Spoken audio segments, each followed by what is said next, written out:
Hi friends, welcome back to our channel. இப்போ நம்ம பிகினர்ஸ்க்காக தான் இந்த வீடியோ. இப்போ தான் புதுசாக மிஷின் வாங்கியிருக்கேன், பாபின் சுத்த தெரியல அப்படிங்கிறவங்களுக்காக தான் இந்த வீடியோ. இப்போது பாபினில் நம்ம பக்கம் பார்த்தா மாதிரி நூலை 2 சுற்றிக்கலாம். சுற்றிக்கிட்டு நம்ம ஏதாச்சும் ஒரு பெரிய நீடில் இதெல்லாம் ஏதாச்சும் ஸ்க்ரூ ட்ரைவர் அந்த மாதிரி ஏதாச்சும் எடுத்துக்கலாம். இப்போ நூல் கண்டை எடுத்து நம்ம மேலே மாட்டி விட்டுடலாம். இப்போ தான் ஸ்டிச் பண்ணுறப்ப எப்படி நூல் கண்டு மாட்டுவோமோ அதுமாரி மாட்டி விட்டுடலாம்.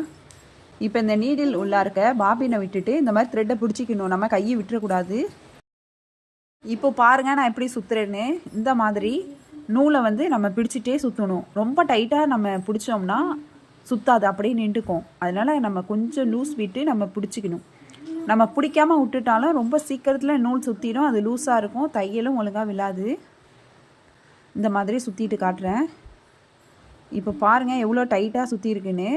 நம்ம பாபினில் எந்த அளவுக்கு டைட்டாக நூல் சுற்றுறோமோ அந்த அளவுக்கு தையல் நல்லாயிருக்கும், ஃபினிஷிங் நல்லாயிருக்கும்.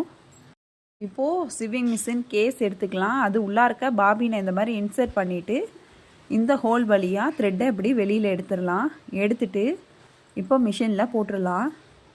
நான் எப்படி மாட்டுறேன்னு பாருங்கள். இந்த மாதிரி மாட்டிடலாம். நம்ம கரெக்டாக மாட்டினோம்னா அதில் லைட்டாக அப்படி சத்தம் வரும், அது போய் ஃபிட் ஆனது. அந்த மாதிரி சத்தம் வரலன்னா நம்ம கரெக்டாக மாட்டலை அப்படின்னு அர்த்தம். கலண்டு கீழே விழுந்துடும் நம்ம ஸ்டிச் பண்ணுறப்ப. இப்போ எப்போதும் போல் நீடில் நூல் கோத்துட்டு நம்ம வீலை ஒரு தடவை சுற்றினோம்னா அடியில் பாபின் நூல் மேலே வந்துடும்.